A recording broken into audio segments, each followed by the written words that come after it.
Olá, muito bem-vinda, muito bem-vindo a mais um Convida. Eu estou muito feliz e é uma honra enorme estar aqui com você compartilhando um pouco desse conhecimento da medicina integrativa. Mais uma vez, no meu terceiro Convida, esse congresso maravilhoso, com a oportunidade de trazer vários profissionais incríveis para trazer diferentes perspectivas, né, sobre a sua saúde. E eu vim aqui hoje, então, falar um pouquinho sobre a anovulação crônica, os ovários policísticos, endometriose, através de um relato de caso que nada mais é do que o meu caso. Então, se você não me conhece e ainda está chegando por aqui, meu nome é Catherine Ribeiro. Provavelmente, se você assistiu todos os outros convidas assiduamente, você já me viu por aí. Eu sou médica, sou clínica geral. Atuei durante muitos anos como médica de família e comunidade, porque eu sempre quis trabalhar promovendo saúde, atuando na prevenção das doenças.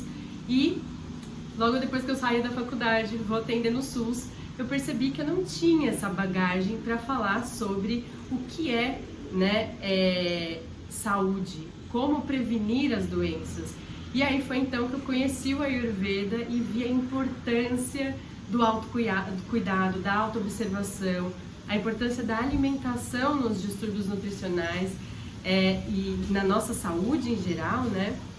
E foi me dando então essa bagagem que ampliou a minha caixinha de ferramenta para eu poder atuar em prevenção de saúde. Porém, naquele momento, eu ainda não tinha encontrado a solução para esse meu grande problema.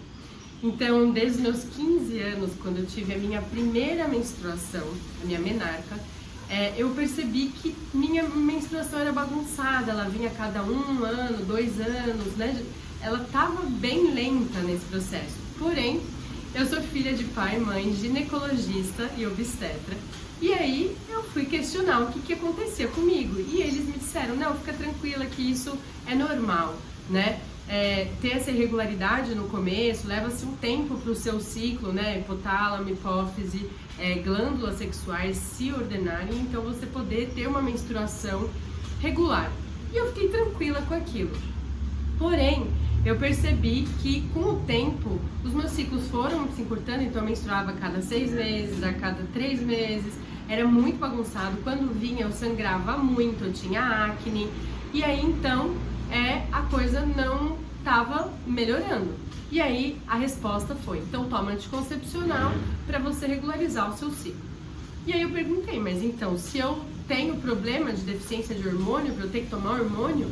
Então nesse momento a gente fez todos os exames, né? Fizemos ultrassom, exames hormonais, avaliação, né, de resistência à insulina, para ver se não era isso que estava desencadeando essa síndrome, não a síndrome, mas os ovários policísticos. No ultrassom acusou meus ovários cheios de cistos. E então meus pais, né, olharam e falaram, olha, acho melhor você procurar aí um especialista em ginecologia endócrina, que é pessoa que só estuda hormônios, para ver, porque aparentemente você só tem cistos no ovário, mas você não tem obesidade, você não tem muitos pelos, e aparentemente você não tem a síndrome, que é esse conjunto de sinais e sintomas, né, com obesidade, com aumento da resistência à insulina, com pelos em excesso no corpo, muita acne, e então vai ver o que pode ser isso. E assim eu fiz, fui procurar os especialistas me viraram do avesso, repetiram todos os meus exames, constatou a mesma coisa e disseram, você não tem resistência à insulina, você não tem obesidade, você só tem cistos no ovário, então você deve tomar anticoncepcional. E aí, gente, eu não sei o que acontece, mas tinha algo dentro de mim que dizia, não é o hormônio que vai curar a minha causa, eu quero saber qual a causa, por que eu tenho esses cistos no ovário? Porque já que eu não tenho resistência à insulina, não tenho alteração de hormônio, eu não tenho vários sintomas, o porquê que isso está causando. E eu sei que questionando, e como a resposta era hormônio, eu estava muito resistente ao uso de qualquer tipo de hormônio, eu acabei que tocando barco e aceitando que essa era a condição que eu tinha naquele momento. Porém, quando eu cheguei aos 32 anos, eu comecei a ter crises de dores muito fortes, que eram lancinantes, elas vinham assim agudas, do nada, geralmente no pré-menstrual, e que parecia que estava enfiando uma faca assim, no meu útero e indo lá pro ânus.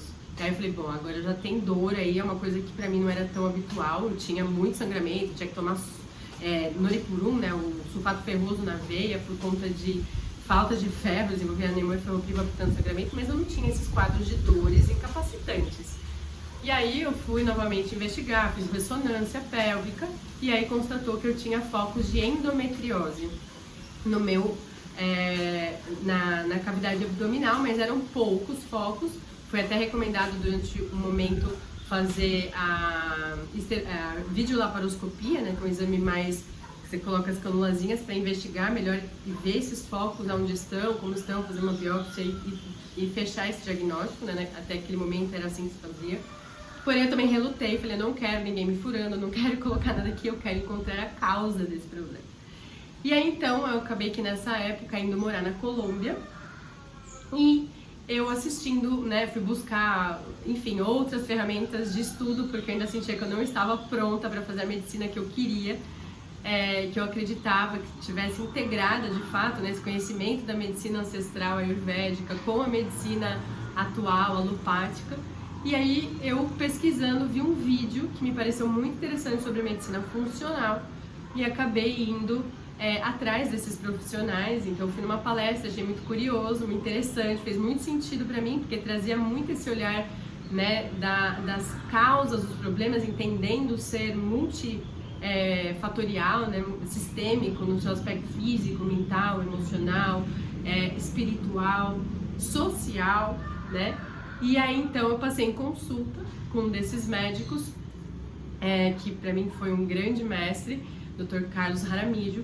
E aí eu acabei sendo diagnosticada com cistos no ovário por uma resistência à insulina, porque eu tinha um processo inflamatório crônico devido a alguns alimentos que eu consumia desde pitititica e que vieram a desencadear essa resistência à insulina, gerando uma alteração, uma sobrecarga da minha adrenal, com alteração da produção dos hormônios e cistos no ovário.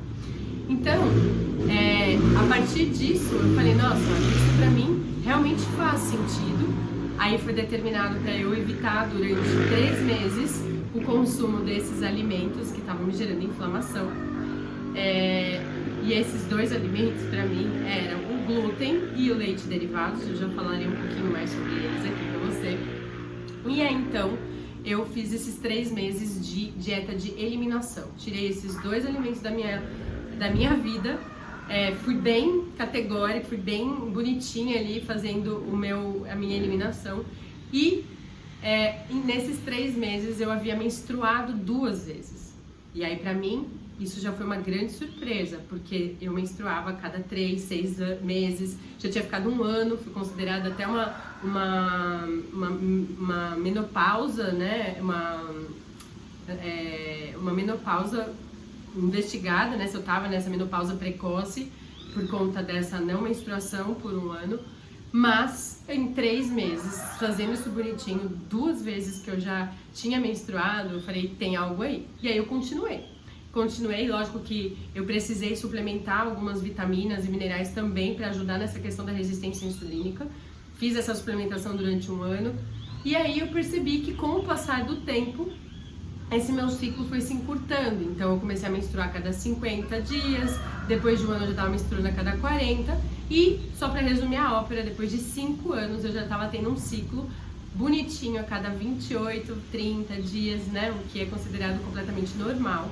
E o melhor de tudo isso, eu já não estava tendo mais sintomas, então eu não estava tendo mais acne, eu não estava tendo mais dores, eu não estava tendo mais nenhum sintoma, né, sangramento excessivo que pudesse comprometer o meu estado de saúde, e comecei a experienciar mais qualidade de vida. E com isso, quando eu fui fazer meu ultrassom, né, inclusive quem fez esse ultrassom foi a minha mãe, ela falou, não temos mais cistos no ovário. Imagina, eu, segundo essa visão da ciência, né, da ginecologia moderna, eu era uma forte candidata para fazer reprodução humana, se por um acaso eu quisesse engravidar, porque a anovulação crônica, você não ovula, logo você se torna infértil e com isso você não pode fazer um bebê, né, engravidar.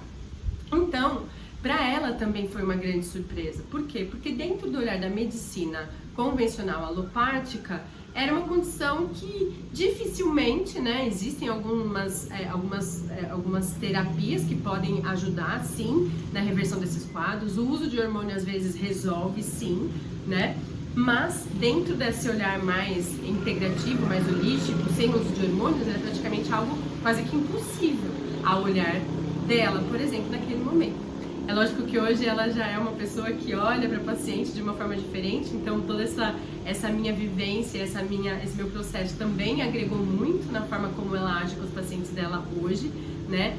E a ideia aqui então é trazer um pouquinho mais sobre o que quer dizer tudo isso dentro do olhar da medicina funcional, né? Que é o que eu consegui alinhar todos esses meus estudos da nutrologia com a Ayurveda, com o yoga, com a clínica geral, né, essa base toda, e com tudo que eu já havia estudado até então.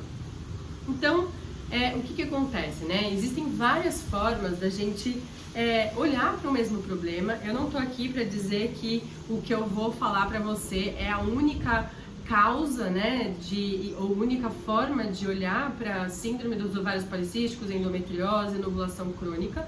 Como eu disse, a minha ideia aqui hoje é falar sobre um relato de caso e com base nesse relato de caso que foi o meu, obviamente, como pra mim fez muito sentido, porque era a minha busca, era o que eu acreditava, e eu mergulhei nesses estudos, me especializei em medicina funcional, comecei a aplicar isso no meu consultório e comecei a perceber a melhora das minhas pacientes frente a esse olhar, frente a essa abordagem. Então, não desmerecendo nenhuma outra técnica, né, nenhuma outra especialidade e forma de olhar para esse problema, eu quero só aqui trazer outros pontos de vista para você, de repente, se estiver passando por essa questão, estudar mais, discutir com o seu profissional de confiança, ou até já começar a colocar em prática algumas coisas que com certeza não vão te fazer mal, né, para que você possa ver se faz sentido isso na sua vida e então você ganhar mais qualidade de vida. A gente sabe que hoje em dia é muito comum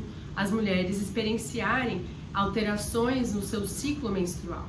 A gente vive um período onde a sociedade cobra muito da mulher, a mulher não pode adoecer, a mulher não pode ter dias, né, de desconforto, de alterações de humor, de sangramento, porque às vezes ela tem que fazer reuniões por horas e não tem tempo nem para se levantar, para ir ao banheiro, para fazer uma troca de um absorvente, e muitas vezes a gente acaba sendo induzidas ao uso dos anticoncepcionais. E a gente sabe que usar uma coisa que inibe o ciclo natural do seu corpo tende a gerar alterações também, né? E isso faz com que a gente passe a se desconectar muitas vezes da nossa natureza, do nosso ritmo, né? Então, a gente viveu aí grande parte da nossa evolução humana em contato com a natureza, seguindo o ciclo da lua, observando os ciclos das marés, sabendo o momento certo de plantar as coisas, né, para que aquilo pudesse germinar da melhor maneira. Porém, a partir do momento da revolução industrial, né, da migração do êxodo urbano, rural para as cidades, e essa vida, né, esse modus operandi, né, da produtividade, nós passamos a nos desconectar da nossa natureza e com isso passamos a ter hábitos que distanciam a gente da nossa essência. E com isso a gente passa a ter uma vida mais estressante, dormir pior, a ter uma alimentação desregrada, com consumo de alimentos muitas vezes práticos e não necessariamente saudáveis. E tudo isso faz com que o nosso corpo comece a experienciar uma série de transformações que vão impactar no todo, né? E por isso que eu acho a visão do Ayurveda muito bonita, porque segundo a visão do Ayurveda, tudo começa no nosso processo digestivo. E a gente vai ver aqui o quê? Que, segundo essa visão da medicina funcional, as duas principais rotas que levam a esse desequilíbrio hormonal, gerando, né, esses cistos no ovário, gerando essa anovulação crônica e possivelmente outras patologias ginecológicas, elas estão relacionadas a uma má digestão. A má digestão, então, a alimentação, ela é fundamental para que todos os nossos tecidos do corpo possam funcionar da melhor forma. E imagina, quando a gente pensa em criar um novo ser, a gente precisa estar no melhor estado de nutrição para que a gente possa gerar a vida. Isso seria o ideal, né? Então, tanto a qualidade do óvulo quanto do espermatozoide, né, elas deveriam estar em perfeitas condições para que esse novo ser possa se desenvolver na sua máxima potência, com equilíbrio dos 3 doshas, né, ou seja, com equilíbrio dos seus tecidos, para que ele possa nascer na sua forma plena. Isso hoje em dia a gente sabe que é muito difícil, pelo contrário, a gente vê crianças nascendo cada vez mais com problemas ou com predisposições a sobrepeso, obesidade, diabetes, crianças com autismo. Então a gente está vendo essa série de desequilíbrios ocasionados por quê? Por uma má alimentação. Então, quando a gente pensa, né, na produção dos nossos tecidos, e a gente sabe que nós mulheres a gente já nasce com a nossa reserva ovariana, então a gente não tem muito como mudar os nossos óvulos, porém a gente tem como nutrir os nossos tecidos para que todo o ambiente onde esse possível ser possa se desenvolver esteja num aquário, né, vamos dizer assim, mais saudável possível. Imagina que a gente tem 70% de água. Quanto mais limpo está o aquário, quanto mais limpo está esse útero e todo esse líquido amniótico quando a mulher engravida, por exemplo, mais saudável vai estar esse bebê. Então, voltando para a qualidade dos ovários policísticos, porque a gente está falando aqui de ovário, nisso não tem como a gente não falar sobre reprodução. Então, se você está pensando em engravidar, já fica aqui também a reflexão para que você comece a se atentar a essas questões e evitar esses... Se você não tem um problema de ovários policísticos, mas se você quer ter uma gestação saudável, é importante você olhar para isso também, né? Então, se você tem uma má digestão, por exemplo, né? Come sem ter fome, come demais, come coisas que inflamam o seu trato digestivo, não come aquilo que precisa para produzir as enzimas digestivas, para ter uma boa absorção através de uma flora bacteriana intestinal adequada, a tendência qual que é? A tendência é você começar a ter um processo de desnutrição, de não absorção dos nutrientes adequadamente e ter um processo de estimulação de inflamação dentro do seu corpo, né? E aí, com isso, quando o seu corpo começa a se inflamar, o que acontece? Tudo que entra pela sua boca chega no estômago, vai para o intestino, no intestino vai ser absorvido. Se ali começam coisas não digeridas ou mal digeridas serem atacando o seu intestino, ou seja, inflamando a mucosa do seu intestino, que é com uma peneirinha fina responsável pela absorção desses nutrientes, micronutrientes e macronutrientes, isso começa a adentrar, né, gerar buraquinhos nessa peneirinha que começa a entrar para a corrente sanguínea, gerando um processo inflamatório, ativação do sistema imunológico, e com isso você também gera uma resistência à insulina, que está muito correlacionada com o aumento desses cistos no ovário, né? E aí então uma produção alterada dos hormônios do ovário, que tendem a produzir maior quantidade de testosterona, aumentando a chance de você desenvolver mais acne, de você ter mais pelos, de você ter uma alteração toda do seu metabolismo, né? Então, a alimentação ela é extremamente importante nesse sentido. E aí vocês me perguntam, então o que a gente tem que comer, né? E aí a gente sabe que existem alguns alimentos que são potencialmente inflamatórios.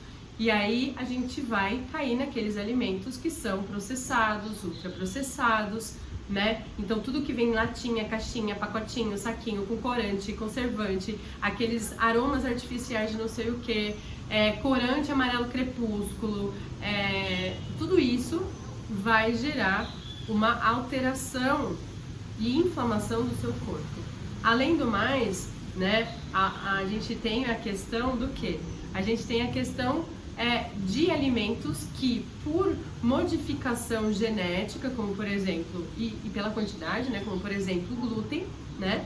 O glúten ele tem uma alta concentração aí de o trigo de hoje em dia, né? Ele foi plantado, ele foi geneticamente modificado para suportar altas cargas de agrotóxico, e com isso existe uma tendência do próprio alimento se defender, aumentando as suas moléculas, e o glúten teoricamente parece ser uma delas que aumenta em volume, e com isso tende a ter uma maior irritabilidade a nível de trato gastrointestinal. Então Tem um autor, Alex Fasano, que ele faz estudos, né, sobre a doença celíaca e o impacto do glúten na mucosa da barreira intestinal, e ele mostra como o glúten age numa área específica chamada zonulina no intestino, gerando um processo inflamatório, um aumento da permeabilidade e então a entrada dessas toxinas que vão gerar inflamação sistêmica, gerando também aumento da resistência insulínica.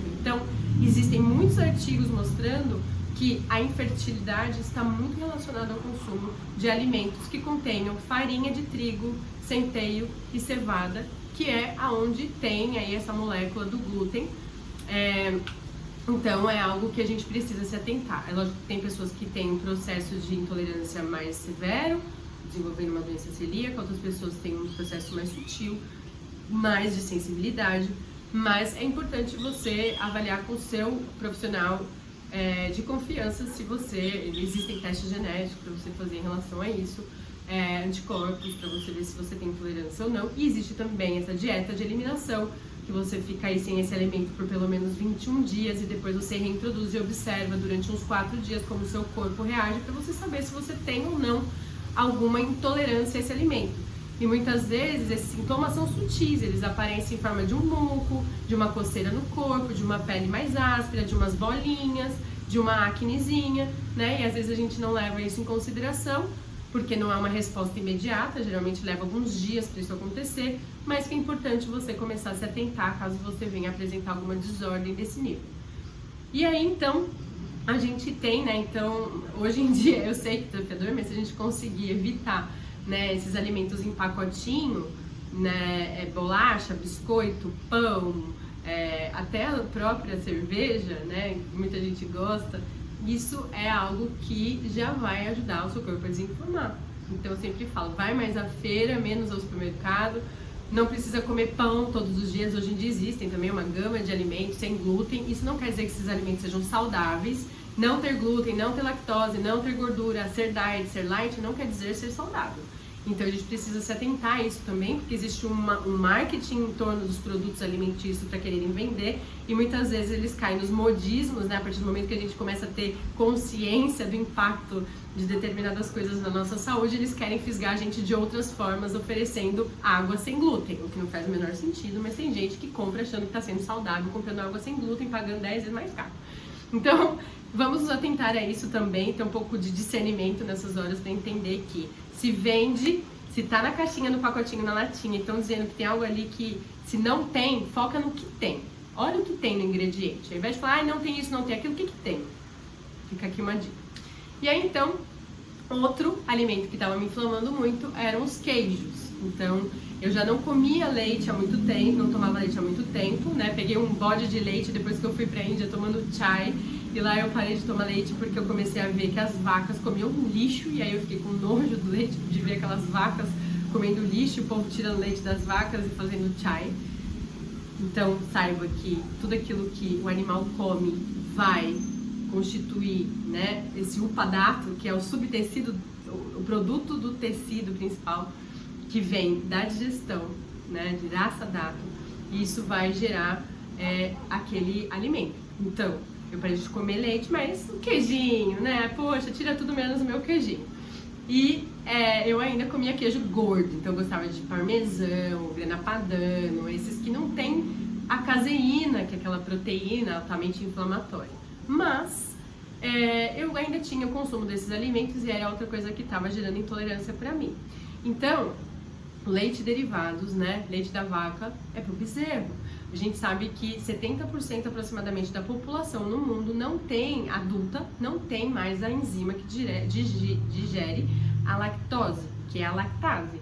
Então a lactose é uma molécula de galactose com glicose. Se você toma muito leite ou subprodutos, iogurte, danone, requeijão, né, queijo branco, ricota, a galactose, essa molécula a lactose, que é essa molécula de galactose com glicose, ela também tende a gerar um aumento da insulina, porque são duas moléculas de açúcares. Então, se você já tem sobrepeso, se você já tem uma predisposição a desenvolver diabetes, se você já tem um fator inflamatório muito grande, isso vai ser algo que vai ainda mais desencadear uma resistência à insulina, podendo gerar cistos no ovário e todas essas partes. Mas doutora, tem que ter cisto no ovário para ter todos esses sintomas? Não. Fica aqui uma observação. Tem mulheres que têm anovulação crônica, que tem uma irregularidade menstrual, que às vezes tem acne e que não tem cistos no ovário, mas possuem um ovário com uma característica androgenizante, com a produção maior de hormônios masculinizantes e não o estrogênio, a progesterona, nos níveis adequados. Então, o leite e derivados, eles vêm também como um fator inflamatório. A gordura saturada de origem animal, a gente já sabe hoje ser também uma das grandes desencadeadoras de resistência à insulina por alteração da microbiota intestinal, que a gente vai ver logo menos na próxima via, que eu falei da alimentação, e tem a outra via que tem a ver com o reciclo, a produção dos estrogênios e a reutilização desses estrogênios. Então isso também pode desencadear uma alteração da microbiota, gerando aumento da resistência à insulina. Então, é muito interessante, por quê? Porque eu, além de ter sido identificada com essas intolerâncias, essas duas intolerâncias alimentares, né, e a gente sabe que hoje até o leite contém hormônio que dão para as vacas, antibiótico para as vacas não inflamarem as tetas, tudo isso vai passando para esses subprodutos. Então, não é só comprar o leite sem lactose ou iogurte sem gordura, né?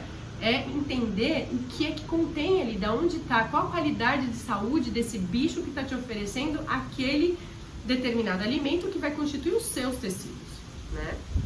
Então, esse é um ponto. E aí, o que aconteceu? Eu também tinha feito esse exame de intolerância, de resistência à insulina, e segundo o olhar da medicina preventiva, a gente também tem notas de corte que são diferentes daqueles valores de referência do laboratório. Então, eu sim tinha resistência à insulina, né? Então, a minha insulina sempre dava por volta de 10, de 15, que dentro do valor de referência do laboratório normal, dos exames padrões que a gente faz, é normal. Porém, dentro do olhar da medicina funcional, já estava acima do ideal, que era ser menor que 5. Né? Assim como a curva, né? O teste de tolerância oral à glicose, que você toma aquele xarope de açúcar, né? E depois você vai medindo até completar 2 horas a glicose e a insulina, ali também eu tinha padrões de alteração que dentro de um olhar da medicina alopática com valor de referência normal de laboratório estava tudo normal. Então, o que a gente foi observando? Foi observando que ao eliminar esses alimentos, eu comecei a regularizar tudo isso e isso foi concomitantemente acontecendo junto com os meus ciclos. É lógico que isso não aconteceu da noite pro dia, isso levaram-se 5 anos para isso acontecer. E todo dia eu vejo que eu sempre posso melhorar um pouquinho, porque a vida é isso. Mas eu entendi o quão importante é a gente valorizar o que a gente come. Se eu não consumo alimentos que contêm cromo, vanádio, zinco, como é que eu quero que o meu pâncreas, que precisa desses nutrientes para funcionar adequadamente, ele funcione da melhor maneira, liberando insulina na quantidade certa, conseguindo colocar a glicose para dentro das células? Então, o que eu busco fazer? Eu busquei entender quais são esses alimentos e aumentar a ingesta desses alimentos, comer mais verduras verdes escuras, mais leguminosas, né, algumas frutas que contêm mais desses alimentos, então, esses nutrientes. Então, a gente passa, por quê? Pela base, pela estruturação da base. É lógico que com isso eu melhorei ainda mais a minha prática de atividade física, né, atentei mais a minha qualidade do sono, comecei a praticar mais yoga para ajudar a controlar meus níveis de estresse, porque eu sempre tive uma vida muito corrida, muito agitada e não fazia parte da minha natureza, porque o meu natural é ser um pouco mais lenta, né? Acho que uma vez eu ouvi dizer que a alma é lenta e hoje eu percebo o quanto a cada dia eu vejo que eu posso desacelerar um pouquinho mais. Então foi um processo que foi acontecendo. Mas, segundo a Ayurveda mesmo, a gente também sabe que as principais causas de distúrbios ginecológicos estão relacionados à má alimentação. Fato. Então vá mais à feira, menos ao supermercado, desembale menos, descasque mais. E eu tenho certeza que no Vida Veda você vai encontrar muita coisa sobre isso. Você pode olhar no meu site também, eu trago dicas de alimentação sobre culinária intuitiva. A gente tem Cozinha de Alecrim, com referências incríveis sobre essa alimentação saudável. Então, já estou aqui divulgando sites que tem pessoas incríveis com muito conteúdo aí para você acessar. A parte que é do Cozinha de Alecrim, ela traz muitas receitas plant-based, né? Que é essa alimentação à base de plantas cereais integrais, que hoje a gente sabe ser a alimentação mais favorável para a prevenção de grande parte das doenças e até reversão de boa parte delas. Então vale a pena você experimentar e ver como você se sente. Lembrando que toda transição gera alterações que nos deixam, às vezes, com alguns sintomas, como um drogadito deixando a sua droguinha. Então isso é natural, mas vale a pena. E eu reforço muito essa questão da alimentação e te estimulo a experienciar uma nova forma de olhar para a forma como você nutre o seu corpo, as suas células, a sua mente, porque está tudo correlacionado. Até os casos de ansiedade e depressão, a gente sabe que tem a ver com como você nutre a sua microbiota intestinal. E aí para onde a gente vai para o segundo ponto, que é tão importante, que existe mais ou menos uma reabsorção de 80% do estrogênio que a gente produz nos nossos ovários, que acontecem a nível intestinal. Então, eles são liberados pelos ovários, caem na corrente sanguínea, vão agir em todo o seu corpo, passam pelo fígado, pela bile, pelo intestino, vai ser secretado no intestino e reabsorvido no intestino. Só que para que haja essa reabsorção, a gente precisa estar com uma microbiota intestinal favorável, né? A microbiota ela é constituída por bactérias, fungos, parasitas, enfim, um ecossistema que, quando em equilíbrio, ele vai favorecer a reabsorção desses hormônios também, porque imagina, seu corpo não dá conta de o tempo todo estar fabricando tudo do zero. Então a gente tem essa otimização de boa parte daquilo que a gente produz para que o nosso corpo também não tenha que demandar tanta energia para sustentar o corpo operando da melhor maneira. E aí o que acontece? Se você tem essa má digestão, essa má nutrição e começa a bombardear esse ecossistema de alimentos inflamatórios, acumulando AMA, que são toxinas, comida não digerida, você começa a gerar um desequilíbrio dessa microbiota, fazendo com que haja um crescimento anormal de células que são patogênicas, de bactérias patogênicas. Essas bactérias patogênicas, né, elas liberam toxinas que vão gerar, como por exemplo as lipotoxinas, que vão gerar inflamação a nível muscular, podendo estimular a resistência à insulina e fazendo também com que haja toda essa alteração da absorção desses hormônios, fazendo com que a mulher passe a ter irregularidade menstrual. Então, hoje, cada vez mais, a gente ouve falar sobre a importância de cuidarmos da nossa microbiota intestinal, que é onde acontecem muitos eventos metabólicos, hormonais, bioquímicos, neurológicos. Então existe uma conexão direta entre intestino e cérebro. A liberação, né, a produção de serotonina, aproximadamente 90-95% desse neurotransmissor que controla o nosso humor é produzido pelas bactérias do nosso intestino. Para isso existe uma necessidade de um equilíbrio. Então, se você já nasceu de parto cesariana, não entrou em contato com a microbiota vaginal, né, do canal do parto na mulher, você se expôs a uma grande quantidade de antibióticos, né? Então, teve uma infecção de garganta, uma infecção de urina e tomou antibiótico. Isso vai desestruturar, vai matar as bactérias ruins, né, em desequilíbrio, mas também vai matar as boas, que teoricamente estariam ali. Eu nem gosto de falar boas e ruins, porque na verdade, quando elas estão em equilíbrio, é tudo bom. O problema é com o nosso desequilíbrio. Então, essas que hipercrescem gerando sintomas, você vai matar, mas você vai matar as que também estavam bonitinhas ali tentando fazer o papel delas. E isso vai fazendo com que haja uma deficiência do seu sistema imunológico, de defesa. E a gente sabe que essas doenças, né, endometriose, os miomas, tudo isso também tem relação com uma alteração não só genética, que tem sim alguma raiz ali, mas também com relação ao sistema imunológico. E a epigenética, que é a influência dos seus hábitos sobre os seus genes. Então, hoje a gente sabe que 80%, na maior parte das doenças, se deve aos seus hábitos e a forma como eles vão agir nos seus genes, determinando ou não que aquela luzinha para aparecer a doença ou não fique apagada ou acesa, perdão. Então, é importante a gente saber como a gente vai nutrir esse ecossistema.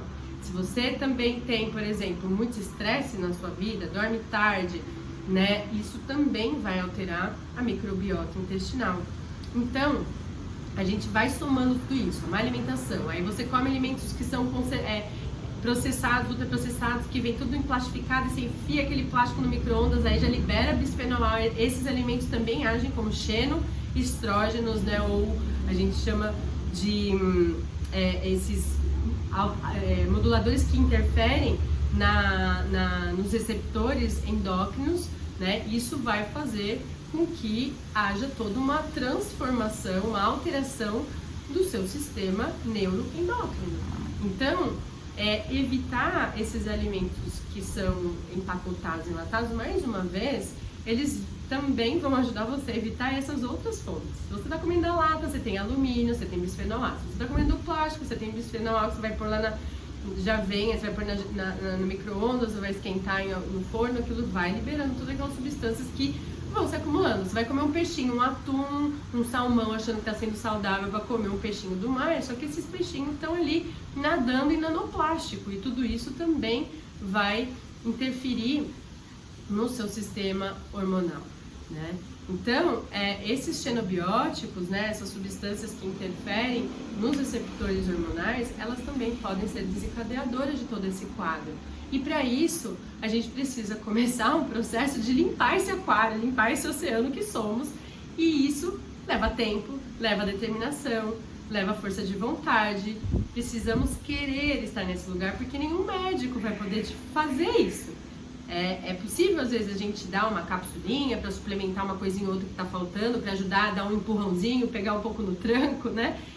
Gerar um estado de melhora um pouco mais rápido, mas se a gente não tiver essa barreira intestinal bem fechadinha, com essas bactérias em harmonia, todo esse ecossistema, não só as bactérias, né, atuando da forma adequada, se você não tiver com uma boa digestibilidade, você vai estar jogando dinheiro no lixo, pagando carérrimo por fórmulas. Então, eu acredito, com tudo isso que eu vivenciei, com toda a minha prática clínica, né, e com tudo que eu observo hoje, e é tão lindo eu poder, né, perceber o ovário que eu tô ovulando, olhar para o meu sangue, entender, poxa, esse mês a minha vida foi mais agitada, então mudou aqui, mudou acolá, a fome aumentou, deu uma certa cólicazinha, mas entendendo o que é que eu fiz naqueles 28 dias, ou, né, o período que precedeu essa menstruação, que me levou àqueles sintomas. Porque ter dor e ter que tomar Buscopan, toda TPM, o remédio para dor de cabeça, não é normal. Ter dor não é normal.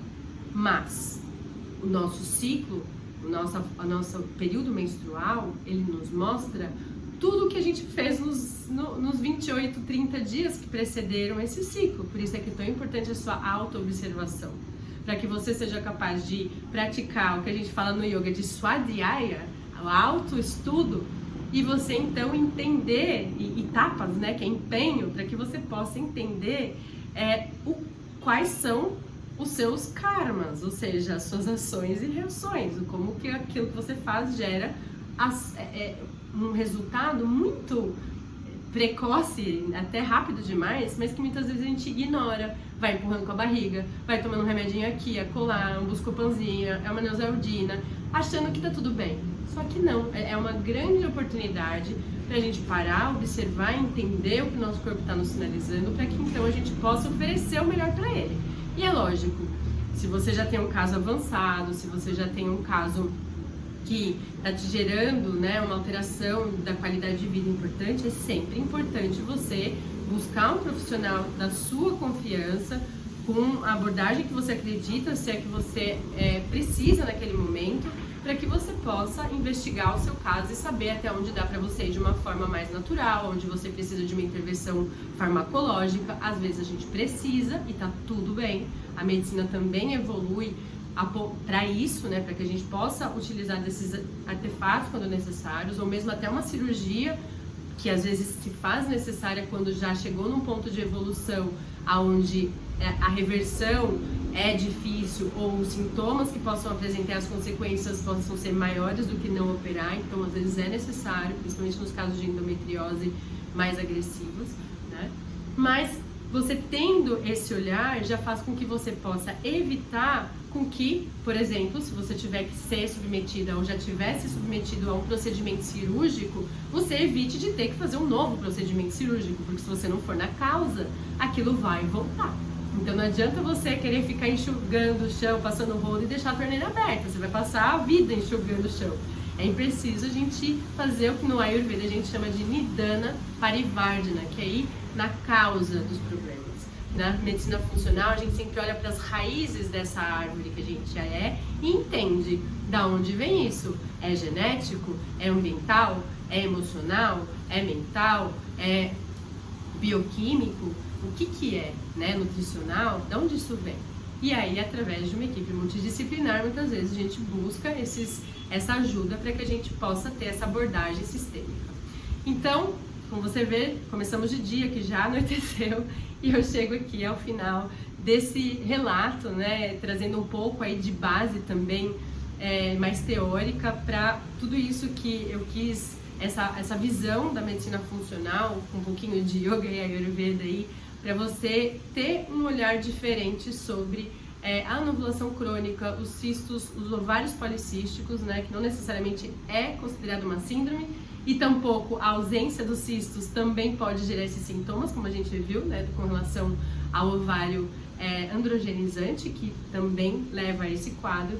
E é importante a gente atentar para quais podem ser as causas, porque muitas vezes elas estão à nossa frente e a gente não está vendo. Então começa pelo básico, pelo simples. Eu falo menos é mais. Às vezes a gente fica buscando pelo em ovo, achando que as coisas estão lá no além, só que não. Às vezes estão nas pequenas mudanças que a gente pode começar a implementar no nosso dia a dia. Então, se você já subiu aí uma setinha, já deu uma instaladinha do tipo, putz, será que é tal coisa? Experimenta, valoriza essa voz que vem de dentro. Não estou dizendo que a única coisa que vai gerar ovários policísticos sejam leite derivados, né? Então, sente seu corpo. Às vezes tem alimentos que para você pode não fazer bem mesmo sendo naturais. E isso deve ser valorizado, porque nem tudo é bom para todo mundo o tempo todo. Ouve o seu corpo, acredita nessa sabedoria que vem de dentro, porque você é único e é única. E a melhor pessoa para te conhecer é você mesma. Nós, profissionais da saúde, a gente está aqui para apoiar, auxiliar, acompanhar nessa jornada, mas você precisa se conhecer antes de mais nada. Por isso, no Ayurveda, a gente sempre fala que a coisa mais importante num dinacharya, numa rotina diária saudável, se a gente quer ter uma vida, né, livre de doenças, é a gente começar o nosso dia se observando. Então, sugiro que se você ainda não começou a se observar, quando acordar, se dê 5 minutinhos para perceber como você está, se alonga, respira profundamente, sente esse ar entrando e saindo já para você começar esse dia desacelerando.